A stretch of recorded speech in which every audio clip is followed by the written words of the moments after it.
La señora Dalloway. Virginia Woolf.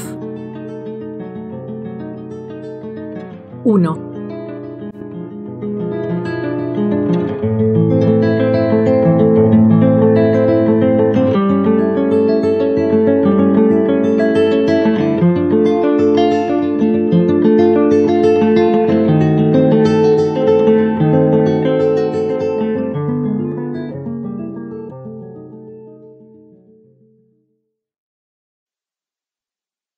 La señora Dalloway dijo que ella misma se encargaría de comprar las flores.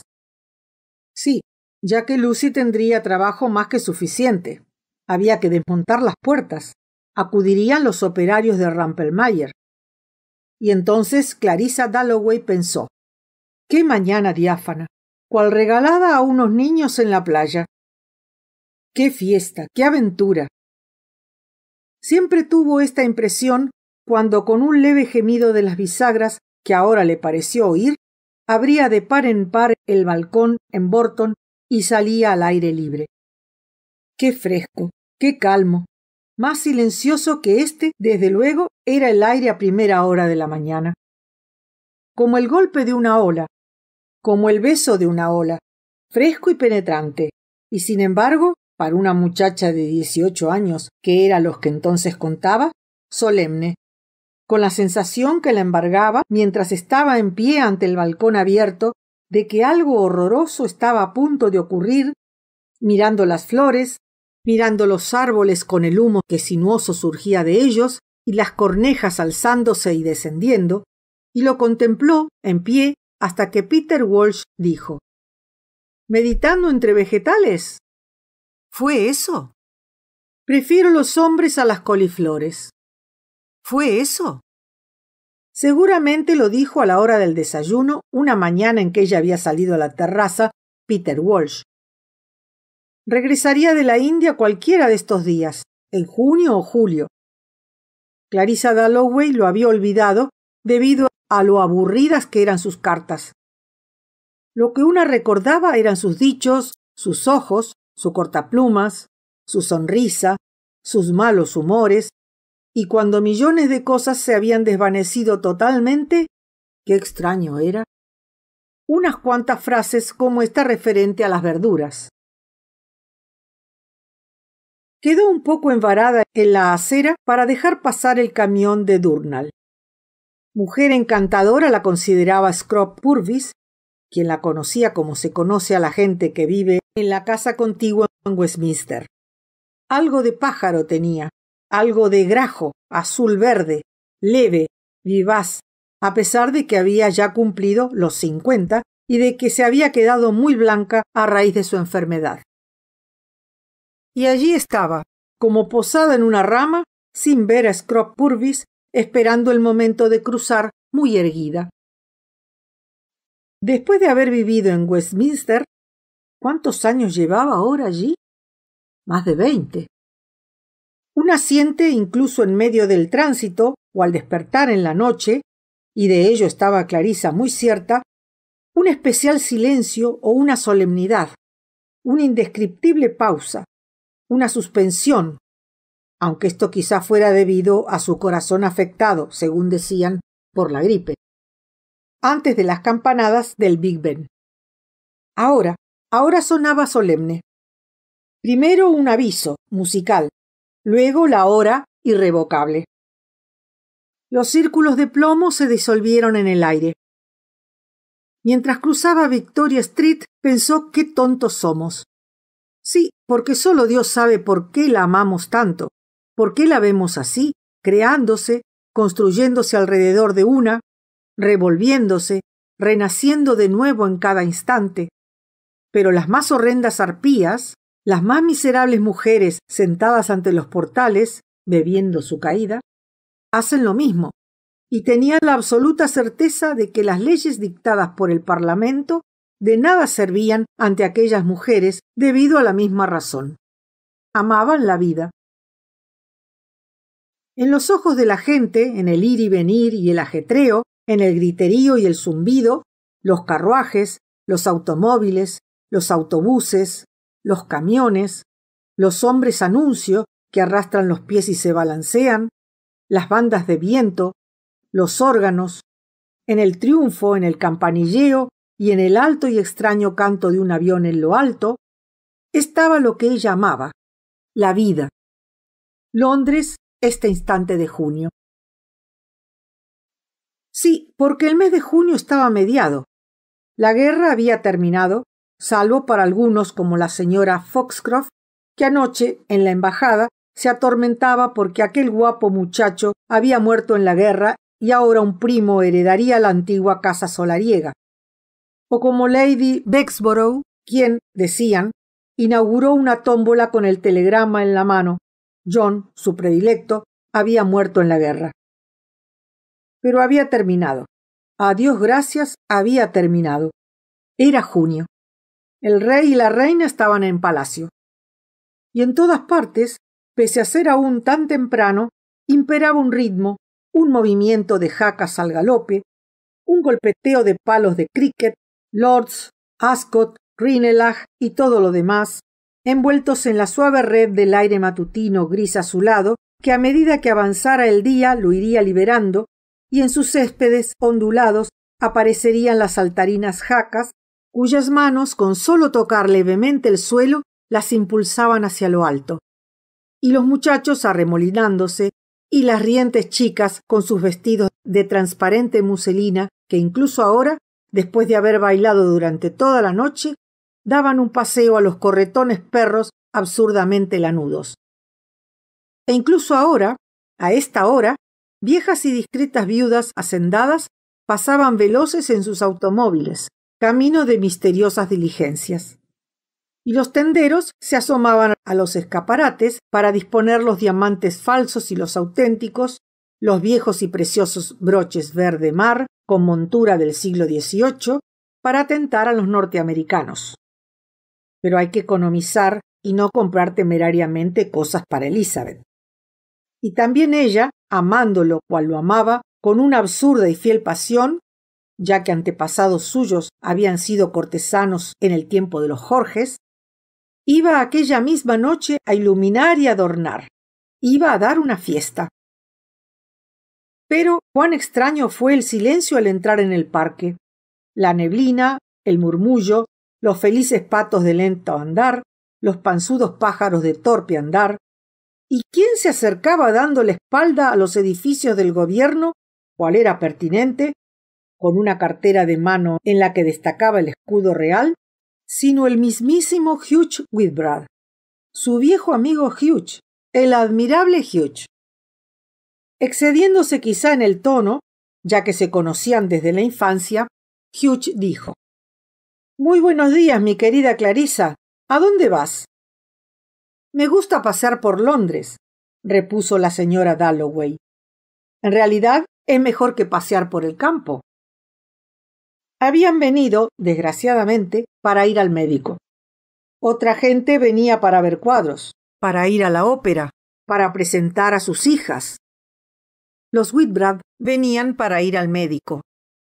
Innumerables veces había visitado Clarissa a Evelyn Whitbrad en la clínica. ¿Estaba Evelyn de nuevo enferma? Evelyn estaba algo achacosa, dijo Hugh, dando a entender mediante una especie de erguimiento o hinchazón de su bien cubierto, varonil, extremadamente apuesto y a la perfección forrado cuerpo.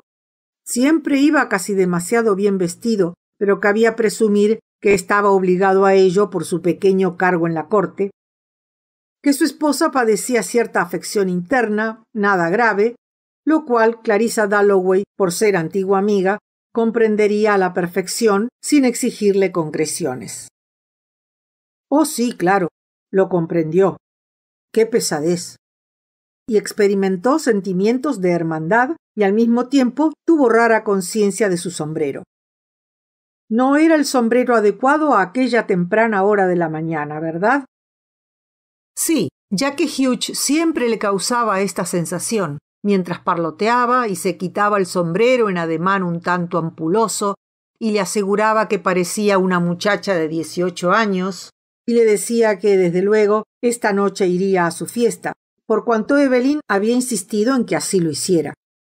aunque llegaría un poco tarde, debido a que asistiría a la fiesta en palacio, a la que debía llevar a uno de los hijos de Jim. Le causaba la sensación de ser un poco desaliñada a su lado, un poco colegiala, pero le tenía afecto, en parte por conocerle de toda la vida, y le consideraba buena persona a su manera, a pesar de que Richard no podía soportarlo, y a pesar de Peter Walsh, quien aún no había perdonado a Clarissa que le tuviera simpatía. Recordaba escena tras escena en Bolton. Peter furioso. Hugh desde luego no estaba a su altura en aspecto alguno, pero no era el perfecto imbécil que Peter creía. No era un puro y simple adoquín. Cuando su anciana madre le pedía que dejara de cazar o que la llevara a Bath, Hugh lo hacía sin rechistar. Carecía de egoísmo. Y en cuanto a la afirmación, formulada por Peter, de que carecía de corazón, carecía de cerebro y carecía de todo, salvo de los modales y apostura del caballero inglés, bien cabía decir que era una de las peores manifestaciones del carácter de Peter. Peter podía ser intolerable, imposible, pero era adorable para pasear con él en una mañana así. Junio había hecho brotar todas las hojas de los árboles. Las madres de Pimlico amamantaban a sus hijos. La armada transmitía mensajes al almirantazgo. Arlington Street y Piccadilly parecían dar calor al aire del parque y alzar las hojas ardientes y brillantes en oleadas de aquella divina vitalidad que Clarissa amaba. Y con entusiasmo ahora Clarissa hubiera bailado, montado a caballo. Pero parecía que ella y Peter llevaban siglos y siglos lejos el uno del otro. Clarissa nunca escribía cartas, y las de Peter eran más secas que un palo. Sin embargo, de repente a Clarissa se le ocurría pensar, ¿qué diría Peter si estuviera conmigo? Ciertos días, ciertas imágenes le devolvían a Peter con paz, sin la antigua amargura. Quizá esto fuera la recompensa de haber comenzado a amar a la gente. Y regresaron las imágenes de una hermosa mañana en el centro de St. James Park. Sí, realmente regresaron. Pero Peter, por hermosos que fueran los árboles o el césped, o la niña vestida de color de rosa, no veía nada. Si Clarissa se lo pedía, Peter se ponía las gafas y miraba. Lo que le interesaba era el estado del mundo. Wagner, la poesía de Pope, el carácter de la gente eternamente y los defectos del alma de Clarissa. Cómo la reñía, cómo discutían. Clarissa se casaría con un primer ministro y permanecería en pie en lo alto de una escalinata. La perfecta dama de sociedad, la llamó Peter. Por esto lloró en su dormitorio. Tenía las hechuras de la perfecta dama de sociedad, decía Peter. Por esto Clarissa se encontró todavía discutiendo en St. James Park, todavía convenciéndose de que había acertado, cual realmente acertó, al no casarse con Peter. Ya que en el matrimonio entre personas que viven juntas día tras día en la misma casa, debe haber un poco de tolerancia, un poco de independencia, cosas que Richard le concedía y ella a él. Por ejemplo, ¿dónde estaba Richard aquella mañana? En la reunión de algún comité, aunque Clarissa nunca se lo preguntaba. Pero en el caso de Peter era preciso compartirlo todo, meterse en todo. Y esto era intolerable, y cuando se produjo aquella escena junto a la fuente en el jardincillo, Clarissa tuvo que romper con él, ya que de lo contrario, y de ello estaba convencida, ambos hubieran quedado aniquilados, destruidos. A pesar de lo cual, Clarissa había llevado durante años clavado en el corazón el dardo de la pena y de la angustia. Y luego el horror de aquel momento en que alguien le dijo en un concierto que Peter se había casado con una mujer a la que había conocido en el barco rumbo a la India. Fue un momento que Clarissa nunca olvidaría. Peter la motejaba de fría, sin corazón y mojigata. Clarissa nunca pudo comprender la intensidad de los sentimientos de Peter. Pero al parecer sí podían aquellas mujeres indias, tontas, lindas, frágiles, insensatas. y Clarissa hubiera podido ahorrarse su compasión, porque Peter era perfectamente feliz, según le decía, totalmente feliz, pese a que no había hecho nada de aquello de lo que hablaban. Su vida entera había sido un fracaso. Esto también irritaba a Clarissa. Llegó a la salida del parque. Se quedó parada unos instantes contemplando los autobuses en Piccadilly. Ahora no diría a nadie en el mundo entero que era esto o lo otro.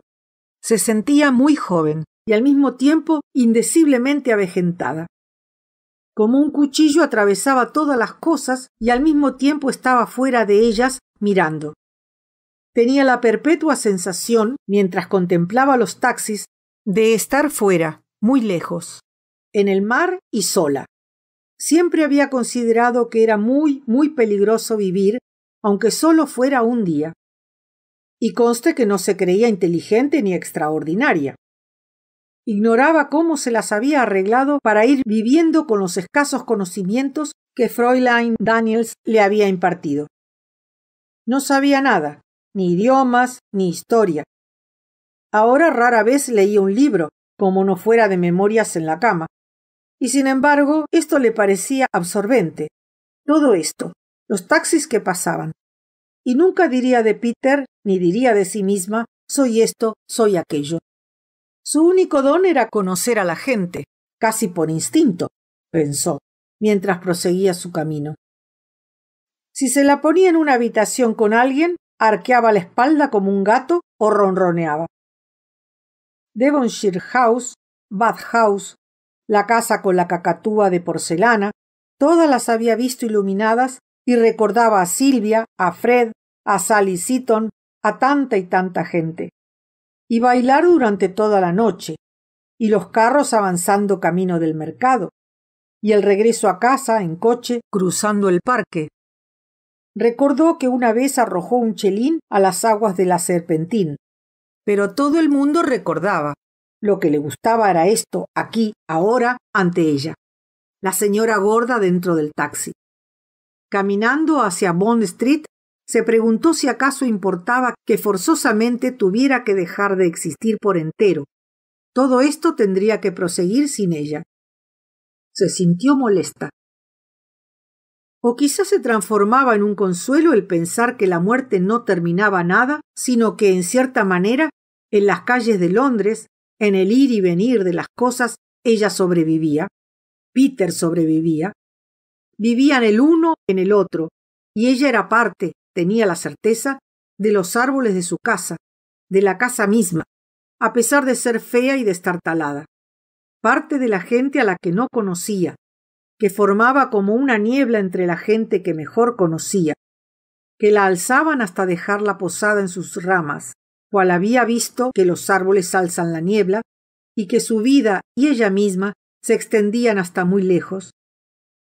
¿En qué soñaba mientras contemplaba el escaparate de Hatchards? ¿Qué pretendía recobrar?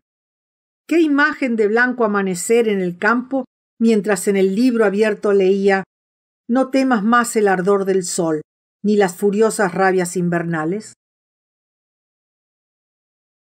Esta avanzada época de la experiencia del mundo había formado en todos los hombres y todas las mujeres, un pozo de lágrimas. Lágrimas y penas, valor y aguante, una postura perfectamente erguida y estoica. Bastaba pensar, por ejemplo, en la mujer a quien ella más admiraba, a Lady Bexborough, inaugurando la tómbola.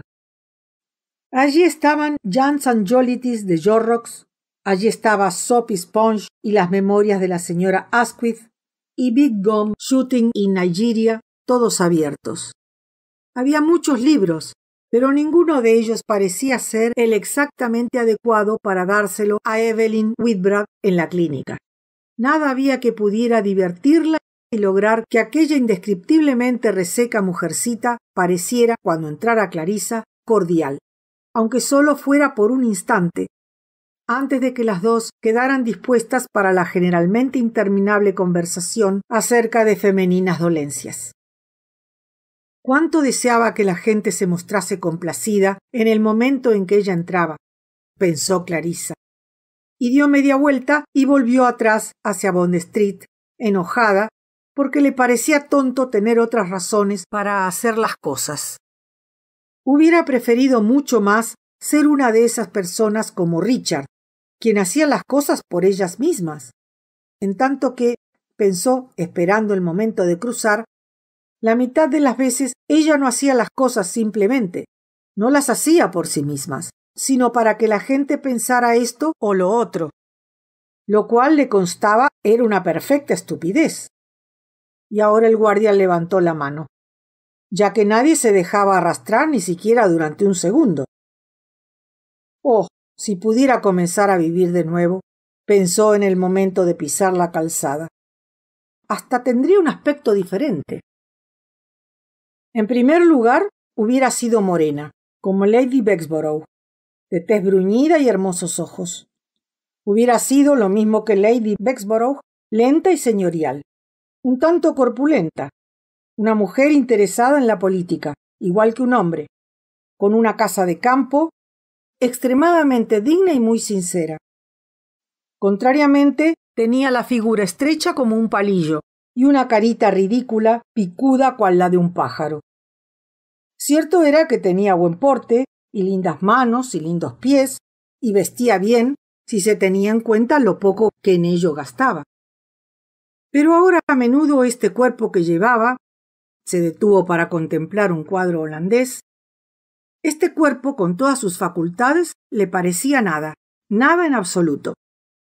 Tenía la rarísima sensación de ser invisible, no vista, desconocida. Ya no volvería a casarse, ya no volvería a tener hijos ahora, y solo le quedaba este pasmoso y un tanto solemne avance con todos los demás por Bond Street, este ser la señora Dalloway. Ahora ni siquiera Clarissa, este ser la señora de Richard Dalloway. Bond Street la fascinaba. Bond Street a primera hora de la mañana, en aquella estación, con las banderas ondeando, con sus tiendas, sin alaracas, sin relumbrón, una pieza de tweed en la tienda en que su padre se hizo los trajes durante 50 años, unas cuantas perlas, pocas, un salmón dentro de una barra de hielo. Esto es todo, dijo mientras miraba la pescadería. Esto es todo, repitió deteniéndose un instante ante el escaparate de una tienda de guantes en las que antes de la guerra cabía comprar guantes casi perfectos. Y su viejo tío William solía decir que a las señoras se las conoce por sus zapatos y sus guantes. El tío William una mañana en plena guerra decidió quedarse en cama. Dijo, ya estoy harto. Guantes y zapatos. Ella sentía pasión por los guantes, pero su propia hija, su Elizabeth, se mostraba indiferente. Los guantes y los zapatos le importaban un pimiento. Un pimiento, pensó mientras seguía avanzando por Bond Street, camino de una tienda en la que le reservaban flores cuando daba una fiesta.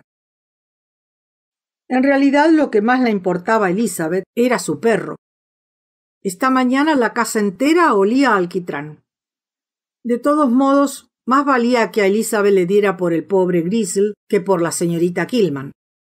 Más valían las peleas y el alquitrán y todo lo demás que quedarse sentada en un dormitorio mal aireado con un libro de rezos en la mano. Más valía cualquier cosa. Estaba tentada Clarissa a decidir.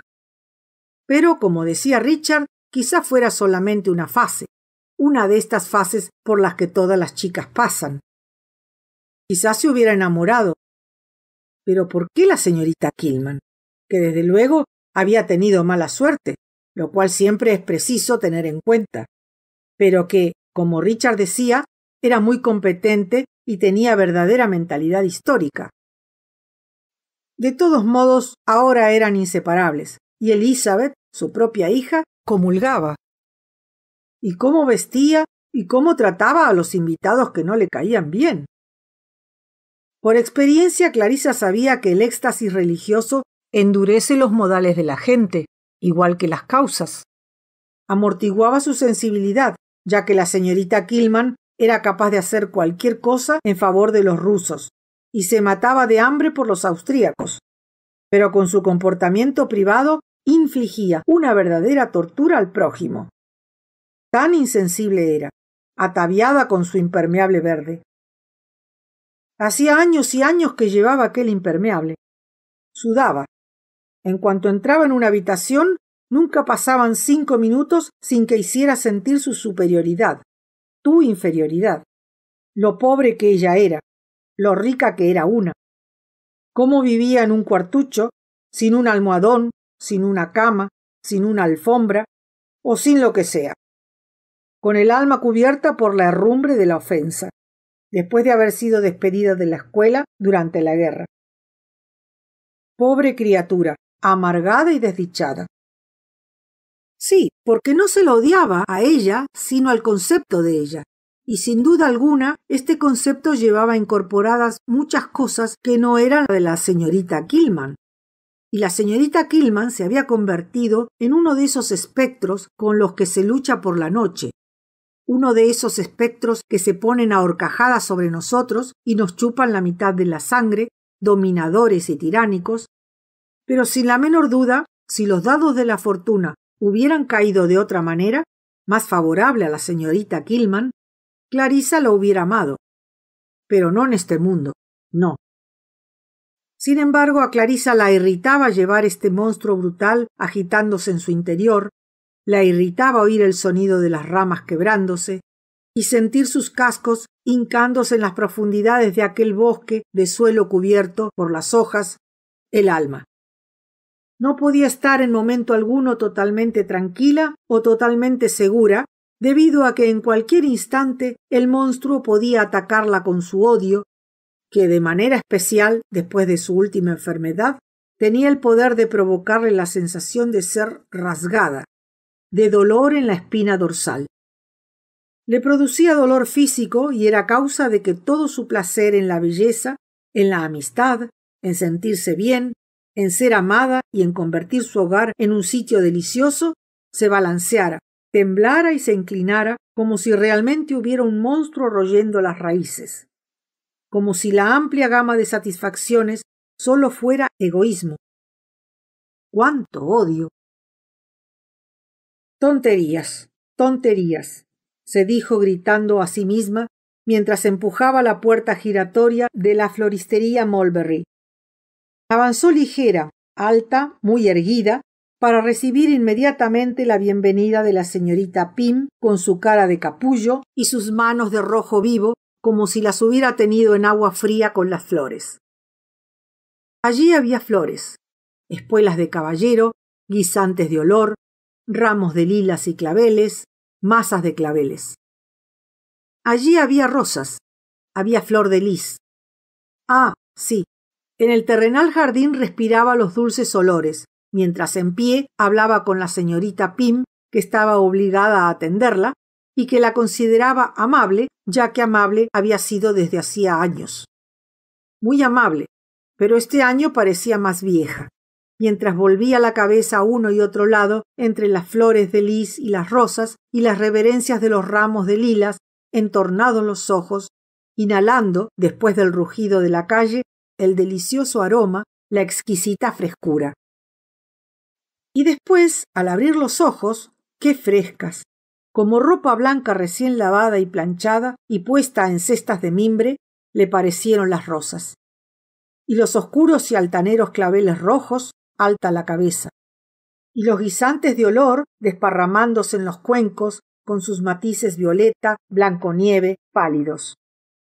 Parecía que fuera de noche y muchachas con vestidos de muselina salieran a coger guisantes de olor y rosas después del soberbio día de verano, con su cielo casi azul negro, sus espuelas de caballero, sus claveles, sus azucenas, y era el momento, entre las 6 y las 7, en que toda flor, las rosas, los claveles, las flores de lis y las lilas, resplandece, blanca, violeta roja, anaranjado profundo.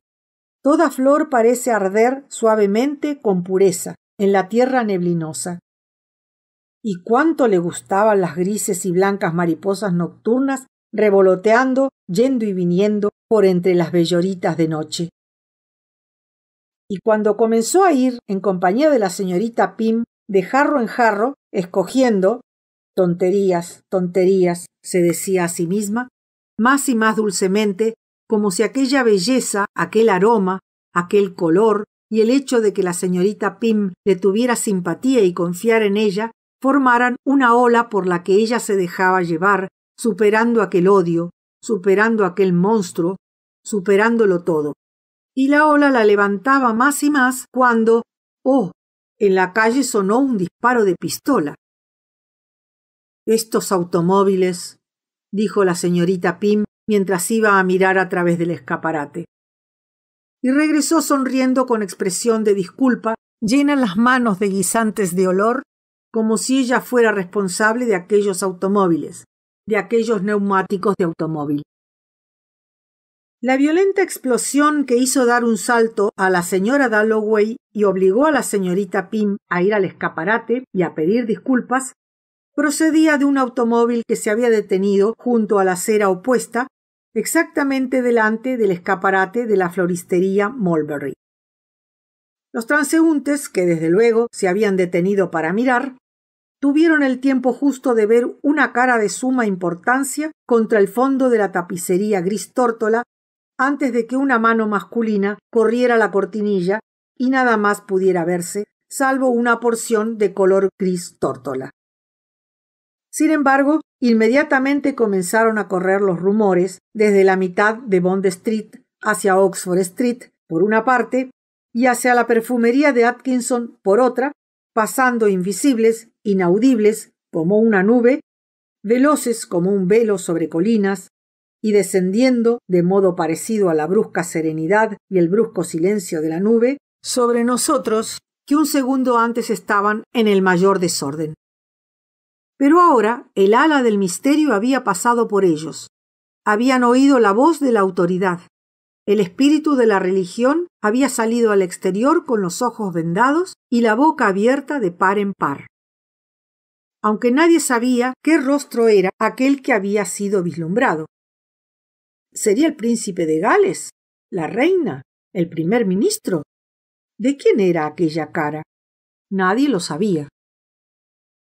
Edgar J. Watkins, con la tubería de plomo arrollada al brazo, dijo de modo audible y desde luego humorísticamente con su acento londinense: «El vehículo del primer ministro». Septimus Warren Smith, que se encontró con el paso obstaculizado, le oyó. Septimus Warren Smith, de unos 30 años, pálida la cara, nariz ganchuda, calzado con zapatos marrones y ataviado con un deslucido abrigo, tenía ojos castaños animados por ese brillo de aprensión que provoca aprensiones a los seres más desconocidos. El mundo había levantado el látigo. ¿Dónde descendería? Todo había quedado detenido. El latir de los motores sonaba como un pulso irregular batiendo en la totalidad de un cuerpo. El sol se hizo extraordinariamente ardiente debido a que el automóvil se había detenido ante el escaparate de la floristería Mulberry.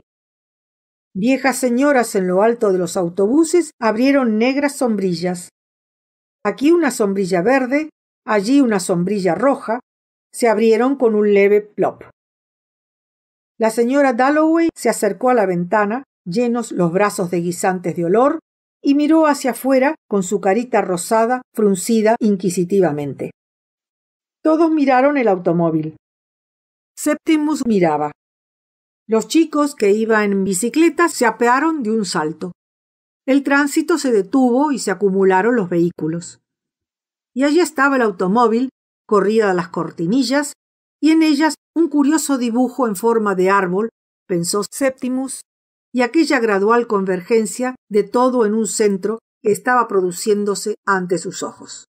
Como si un horror casi hubiera salido a la superficie y estuviera a punto de estallar en llamas, le aterró.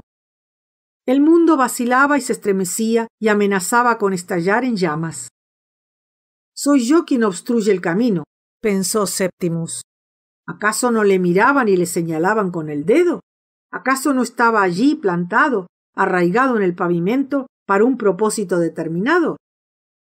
¿Pero qué propósito? Vámonos, Septimus, dijo su esposa, mujer menuda, con grandes ojos en su puntiagudo rostro cetrino, una muchacha italiana. Pero la propia Lucrecia no podía evitar el seguir mirando el automóvil y el dibujo en forma de árbol de las cortinillas. ¿Sería la reina? ¿La reina que iba de compras? El chófer, que había abierto algo, tocado algo, cerrado algo, se sentó al volante. Vámonos, dijo Lucrecia. Pero su marido, sí, porque ya llevaban casados 4, 5 años, dio un salto sorprendido, se irritó, como si Lucrecia le hubiera interrumpido, y dijo: De acuerdo. La gente debe darse cuenta, la gente debe ver. La gente, pensó Lucrecia, mirando a la multitud que contemplaba el automóvil, la gente inglesa, con sus hijos, sus caballos y sus ropas, que en cierto modo admiraba, pero que ahora eran todos gente, porque Septimus había dicho: me mataré, y eran unas palabras terribles. ¿Y si le habían oído? Lucrecia miró a la multitud. Sentía deseos de gritar «¡Socorro! ¡Socorro!», dirigiéndose a los mozos de las carnicerías y a las mujeres. ¡Socorro! Hacía solo unos meses, el último otoño, ella y Septimus habían permanecido en pie en el embankment, envueltos en la misma capa, mientras Septimus leía un papel en vez de hablar, y ella le había arrancado el papel de las manos y había reído en las mismísimas barbas del viejo que les observaba. Pero los fracasos se ocultan. Debía llevarse a Septimus a algún parque. Ahora cruzaremos la calle, dijo. Tenía derecho al brazo de Septimus, pese a que era insensible. Septimus daría el brazo a Lucrecia, que era tan sencilla, tan impulsiva, solo contaba 24 años, carecía de amigos en Inglaterra y había salido de Italia por culpa de Septimus, que era un don nadie.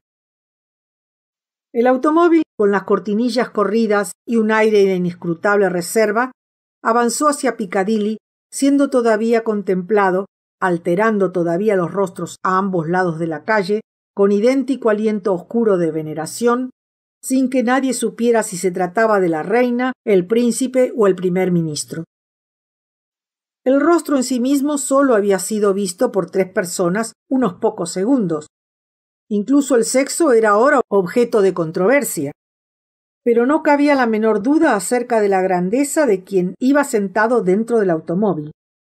La grandeza pasaba, oculta, a lo largo de Bond Street, separada solamente por el alcance de una mano de la gente común que quizá ahora, por primera y última vez, había estado en posición de poder hablar con la soberana de Inglaterra, duradero símbolo del Estado que llegará al conocimiento de curiosos anticuarios apartando las ruinas del tiempo, cuando Londres sea un sendero cubierto por la hierba y todos los que caminaban presurosos por la calle aquel miércoles por la mañana no sean más que huesos, con unas cuantas alianzas mezcladas con su propio polvo y con el oro de innumerables dientes cariados.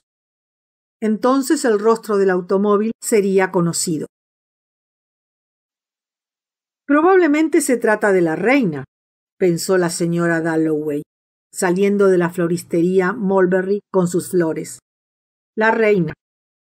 Y durante un segundo adoptó un aire de gran dignidad allí, en pie ante la floristería, al sol, mientras el automóvil pasaba despacio como un caballo al paso con las cortinillas corridas.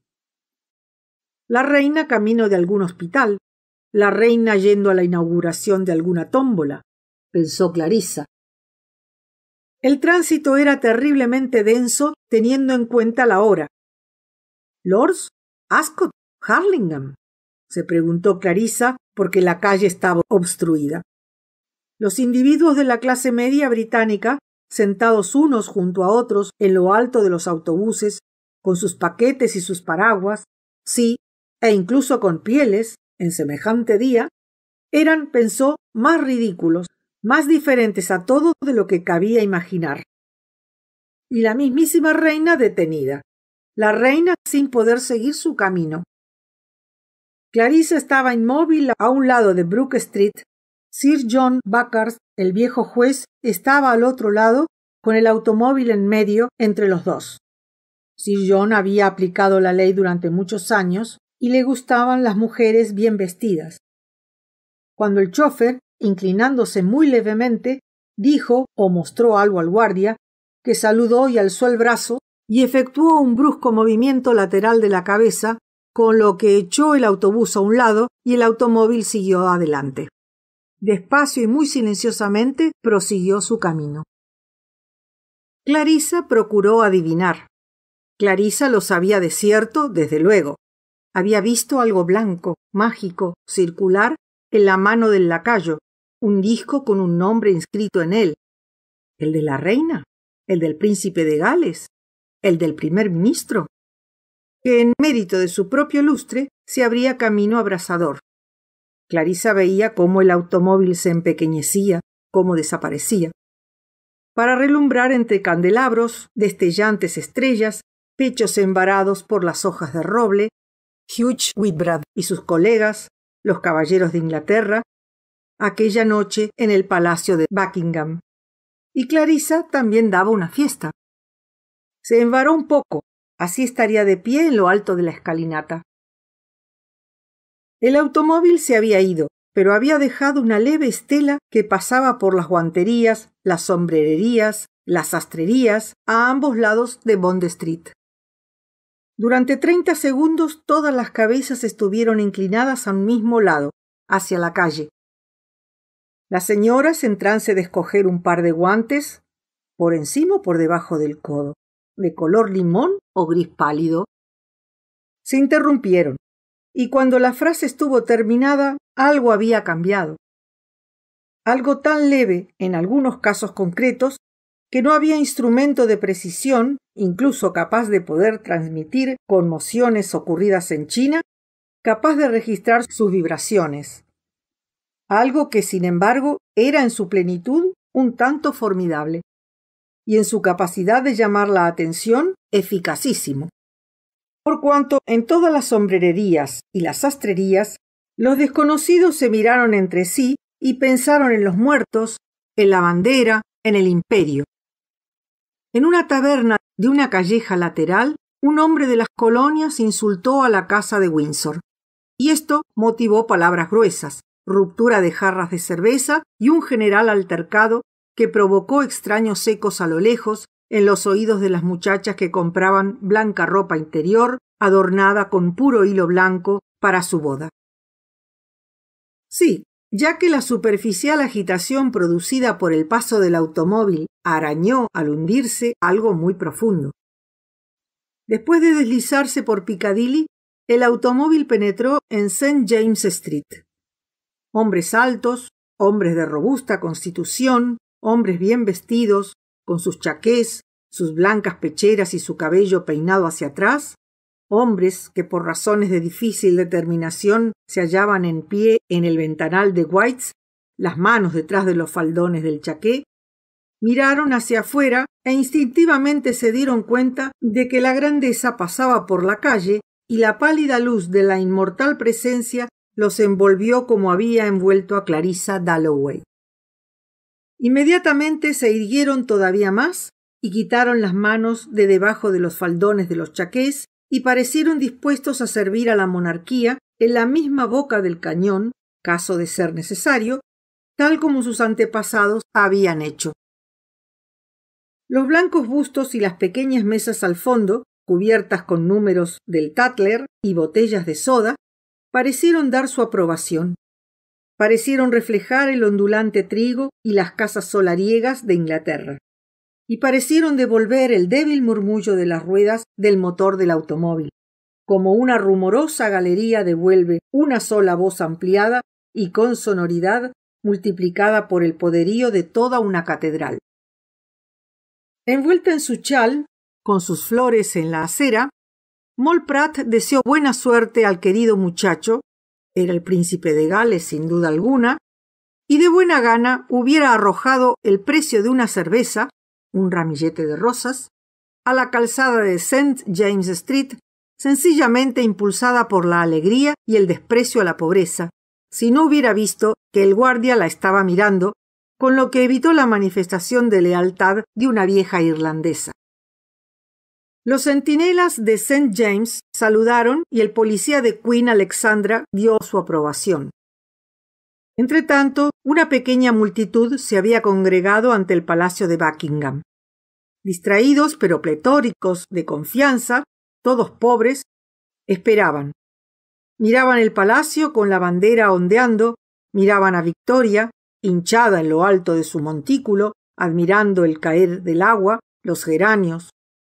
De entre los automóviles que pasaban por el Mall, se fijaban en uno o en otro. Prodigaban en vano su emoción a simples ciudadanos que habían salido a dar un paseo en coche. Reservaban su tributo en espera de la ocasión adecuada al paso de este o aquel automóvil y dejaban en todo instante que el rumor se acumulara en sus venas y tensara los nervios de sus muslos al pensar en la posibilidad de que la realeza los mirara.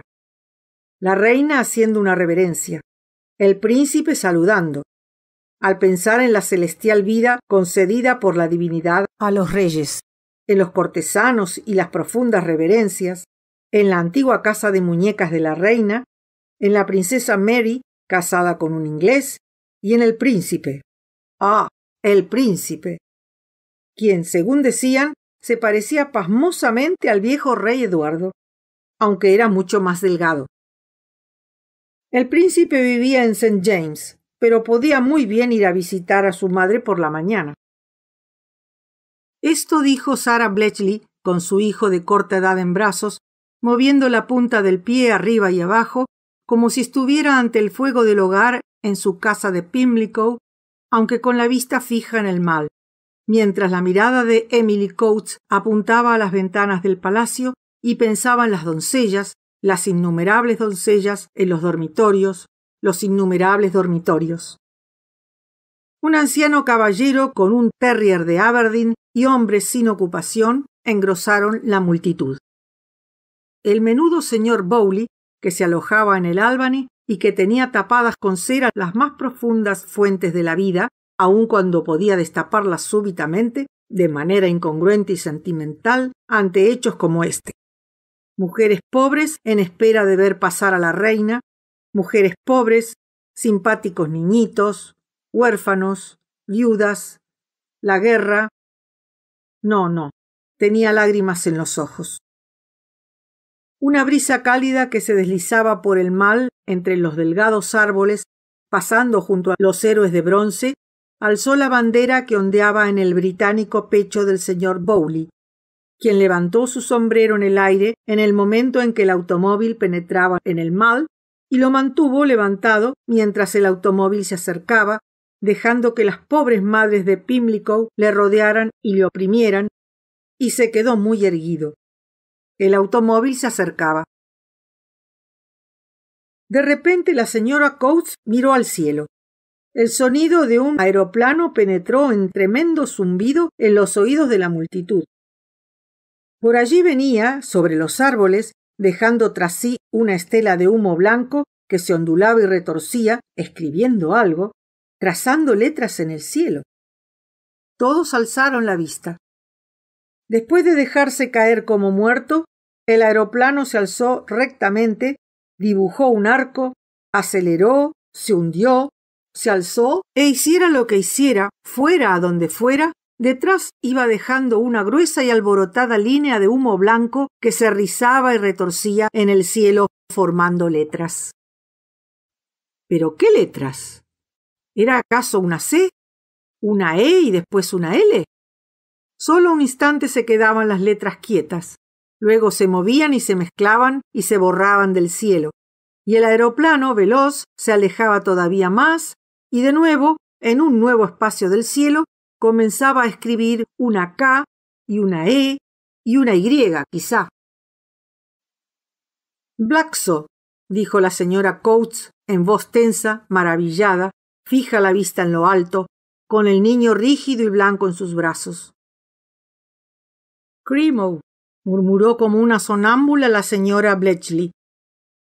Sosteniendo el sombrero con la mano perfectamente quieta, el señor Bowley miró a lo alto. A lo largo del Mall, la gente parada miraba el cielo. y mientras miraban, el mundo entero quedó en total silencio y una bandada de gaviotas cruzó el cielo, primero una, en cabeza, y después otra, y en este extraordinario silencio y paz, en esta palidez, en esta pureza, las campanas sonaron 12 veces y el sonido fue muriendo entre las gaviotas. El aeroplano giraba y corría y trazaba curvas exactamente en el lugar deseado, aprisa, libremente, como un patinador. «Esto es una E», dijo la señora Bletchley, «o como un bailarín». «Es caramelo», murmuró el señor Bowley. Y el automóvil cruzó la verja y nadie lo miró, y cerrando la salida de humo, se alejó deprisa más y más, y el humo se adelgazó y fue a juntarse con las anchas y blancas formas de las nubes. Había desaparecido. Estaba detrás de las nubes. No había sonido. Las nubes a las que las letras E, G o L se habían unido se movían libremente como si estuvieran destinadas a ir de oeste a este en cumplimiento de una misión de la mayor importancia que jamás podría ser revelada, aun cuando ciertamente era esto, una misión de la mayor importancia. De repente, tal como un tren sale del túnel, de las nubes salió otra vez el aeroplano, el sonido penetró en los oídos de toda la gente del Mall, de Green Park, de Piccadilly, de Regent Street, de Regent Park, y la barra de humo se curvó tras él, y el aeroplano descendió y se elevó y escribió letra tras letra. ¿Pero qué palabra escribía? Lucrecia Warren Smith, sentada junto a su marido en un asiento de la avenida central de Regent's Park, alzó la vista y gritó: «¡Mira, mira, Septimus!». Sí, porque el doctor Holmes le había dicho que debía procurar que su marido, que no padecía nada serio, aunque estaba algo delicado, se tomara interés en las cosas exteriores a su persona. Septimus levantó la vista y pensó: «Parece que me dirigen un mensaje», aunque no en palabras propiamente dichas, es decir, todavía no podía leer aquel mensaje. Sin embargo, aquella belleza, aquella exquisita belleza era evidente, y las lágrimas llenaron los ojos de Septimus mientras contemplaba cómo las palabras de humo se debilitaban y se mezclaban con el cielo y le otorgaban su inagotable caridad, su riente bondad, forma tras forma de inimaginable belleza, dándole a entender su propósito de darle, a cambio de nada, para siempre, solo con mirar, belleza más belleza. Las lágrimas se deslizaban por las mejillas de Septimus. Era caramelo. Anunciaban caramelos, dijo una niñera arrecia. Las dos juntas comenzaron a deletrear. C-A-R. K-R, dijo la niñera, y Septimus la oyó pronunciar junto a su oído. K-R, con voz profunda, suave, como un dulce órgano, pero con una cierta brusquedad de saltamontes que rascó deliciosamente la espina dorsal de Septimus y mandó a su cerebro oleadas de sonido que al chocar se rompieron. Fue un maravilloso descubrimiento. La voz humana, dadas ciertas condiciones atmosféricas, ante todo hay que ser científico, muy científico, puede dar vida a los árboles. Afortunadamente Recia puso su mano con tremendo peso sobre la rodilla de Septimus, con lo que éste quedó aplomado, ya que de lo contrario, la excitación de ver a los olmos levantándose y cayendo con todas sus hojas encendidas y el color debilitándose y fortificándose del azul al verde de una ola translúcida, como plumeros de caballos, como plumas en la cabeza de una señora, tan altiva era la manera en que se alzaban y descendían, tan soberbia, le hubiera hecho perder la razón. Pero Septimus no estaba dispuesto a enloquecer. Cerraría los ojos, no vería nada más. Pero por señas le llamaban. Las hojas estaban vivas, los árboles estaban vivos. Y las hojas, por estar conectadas mediante millones de fibras con el cuerpo de Septimus, allí sentado, lo abanicaban de arriba a abajo. Cuando la rama se alargaba, también Septimus se expresaba así. Los gorriones revoloteando, alzándose y descendiendo sobre melladas fuentes, formaban parte de aquel dibujo, del blanco y el azul rayado por las negras ramas. Con premeditación, los sonidos componían armonías y los espacios entre ellas eran tan expresivos como los sonidos. Un niño lloraba. A la derecha y a lo lejos sonó un cuerno. Todo ello, juntamente considerado, significaba el nacimiento de una nueva religión. «Septimus», dijo Recia. Septimus sufrió un violento sobresalto. La gente forzosamente tuvo que darse cuenta. «Voy a la fuente y vuelvo», dijo Recia. Sí, porque no podía aguantarlo más. El doctor Holmes podía decir que a Septimus no le ocurría nada, pero Recia hubiera preferido verle muerto. Era incapaz de seguir sentada a su lado cuando le daban aquellos sobresaltos y cuando no la veía y cuando lo transformaba todo en algo terrible. Cielo y árbol, niños jugando, carros rodando, silbatos silbando, todo cayendo. Todo era terrible. Y Septimus no se mataría y Recia no podía explicarlo a nadie. Septimus ha estado trabajando demasiado. Esto era cuanto Recia podía decir a su propia madre. Pensó que amar la convierte a una en un ser solitario. No podía hablar con nadie, ahora ni siquiera con Septimus. Y volviendo la vista atrás, le vio sentado, envuelto en su deslucido abrigo, solo y encorvado, fija la vista en el vacío. Indicaba cobardía el que un hombre dijera que quería matarse, pero Septimus había luchado. Era valiente. Ahora ya no era Septimus. Recia se ponía su nuevo cuello de encaje. Se ponía un sombrero nuevo y Septimus ni se daba cuenta y era feliz sin ella. Pero sin Septimus no había nada que pudiera hacer feliz a Recia. Nada. Septimus era un egoísta. Todos los hombres lo son. Y no estaba enfermo. El doctor Holmes decía que Septimus no tenía nada. Recia extendió la mano ante su vista. Mira, la alianza le resbalaba, tanto había adelgazado. Era ella quien sufría, pero no podía contárselo a nadie. Lejos estaba Italia y las blancas casas y la estancia en que sus hermanas confeccionaban sombreros y las calles atestadas todos los atardeceres de gente que iba de paseo, que reía sonoramente, de gente que no estaba tan solo medio viva como la gente de aquí que sentada en tristes sillas contemplaba unas flores, pocas y feas, que crecían en tiestos. Me gustaría que vierais los jardines de Milán, dijo Recia en voz alta. ¿Pero a quién? No había nadie. Sus palabras se desvanecieron, como se extingue un cohete.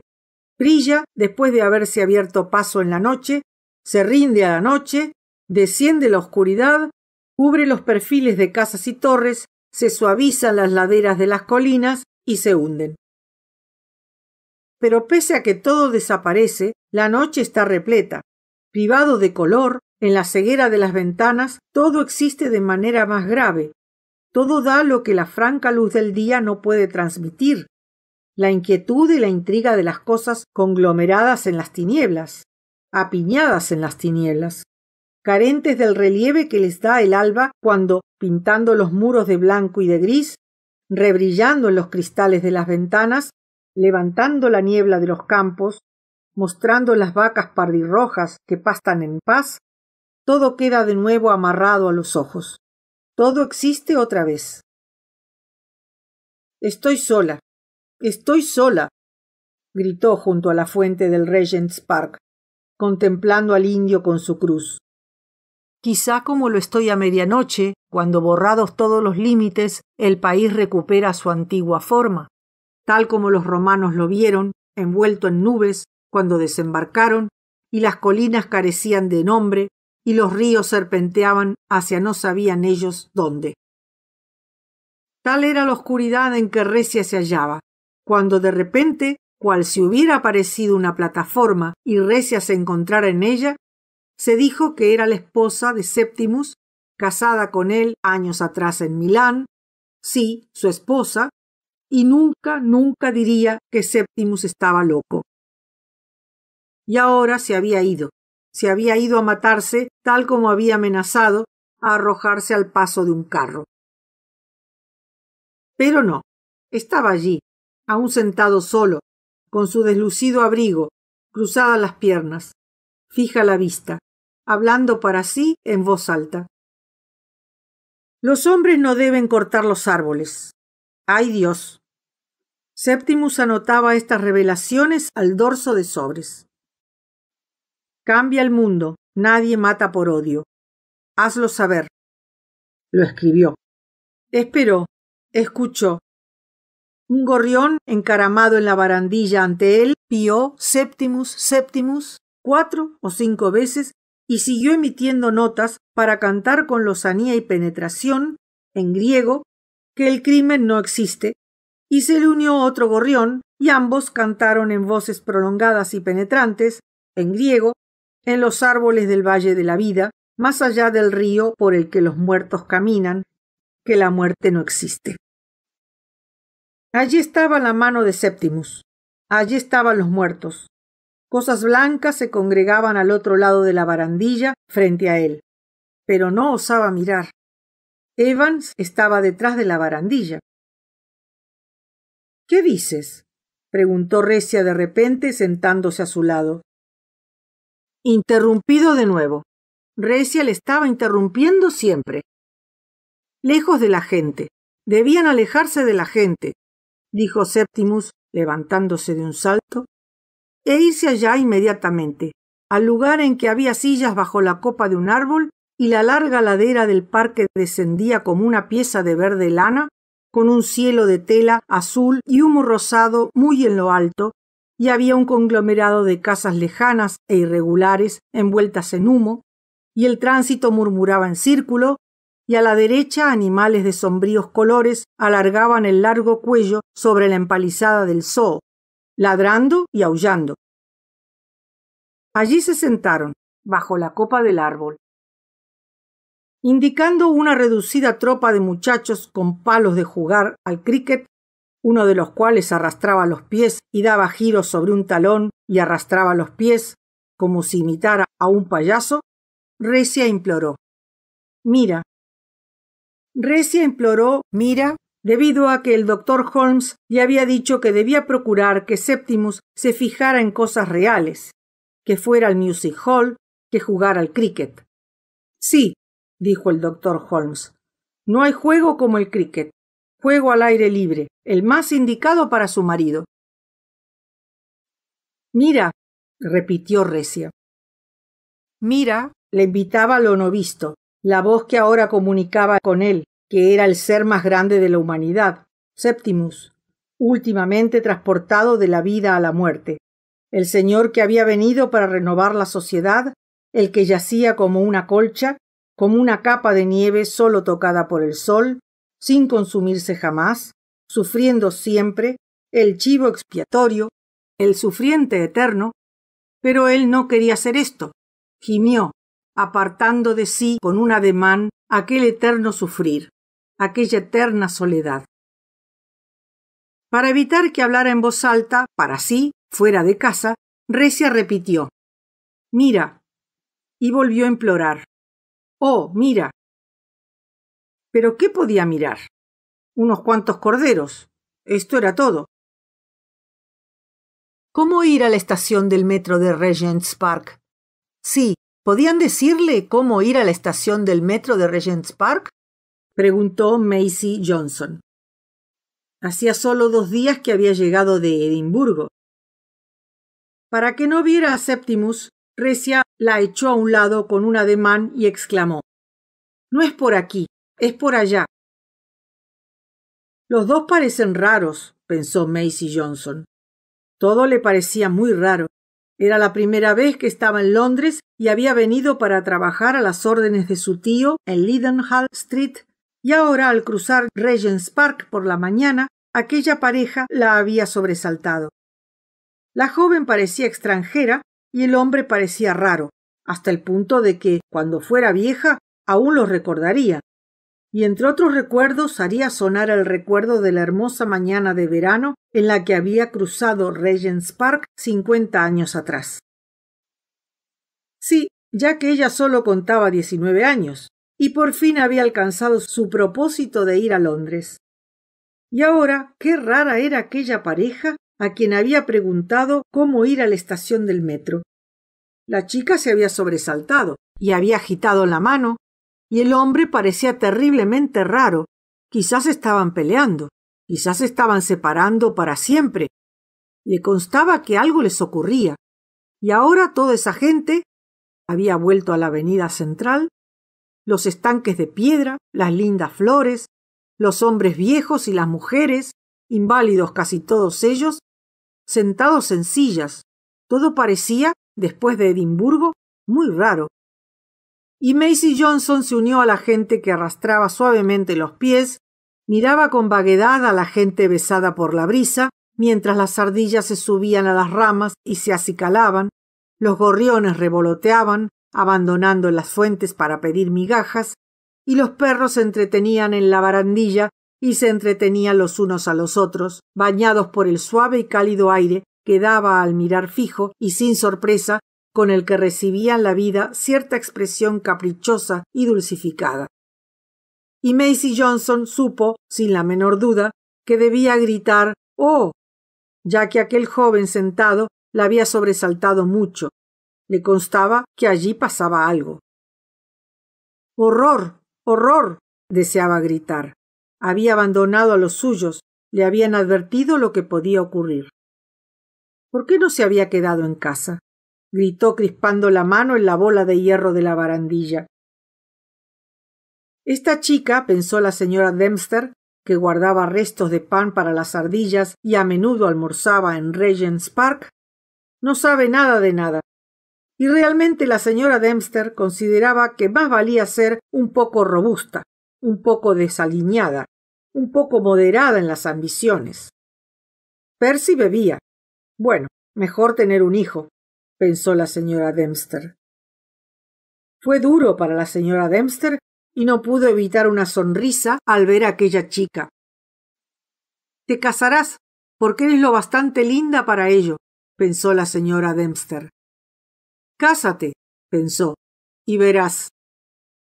Oh, las cocineras y todo lo demás. Cada hombre tiene su manera de ser. Pero no sé si hubiera decidido lo mismo que decidí si hubiera estado enterada de antemano, pensó la señora Dempster, y no pudo evitar el deseo de decirle unas palabras al oído de Maisie Johnson, de sentir en la arrugada piel de su cara vieja y marchita el beso de la piedad. Sí, porque ha sido una vida dura, pensó la señora Dempster. ¿Qué no he dado yo a esta vida? Rosas, la figura y también los pies. Escondió los pies deformes y abollados bajo la falda. Rosas, pensó con sarcasmo. Basura, querida. Sí, porque realmente entre comer, beber, cohabitar, entre días buenos y días malos, la vida no había sido cuestión de rosas, y digamos también, lo cual es más importante todavía, que Carrie Dempster no sentía el menor deseo de cambiar su sino por el de otra mujer, fuese quien fuese, de Kentish Town. Pero imploraba piedad, piedad por la pérdida de las rosas. Pedía la piedad de Maisie Johnson en pie junto a los parterres de jacintos. Pero, el aeroplano. ¿Acaso la señora Dempster no había ansiado siempre ver países extranjeros? Tenía un sobrino misionero. El aeroplano se elevaba veloz. Siempre se hacía a la mar, en Margate, aunque sin perder de vista la tierra, y no aguantaba a las mujeres que temían al agua. El aeroplano giró y descendió. La señora Dempster tenía el estómago en la boca. Hacia arriba otra vez.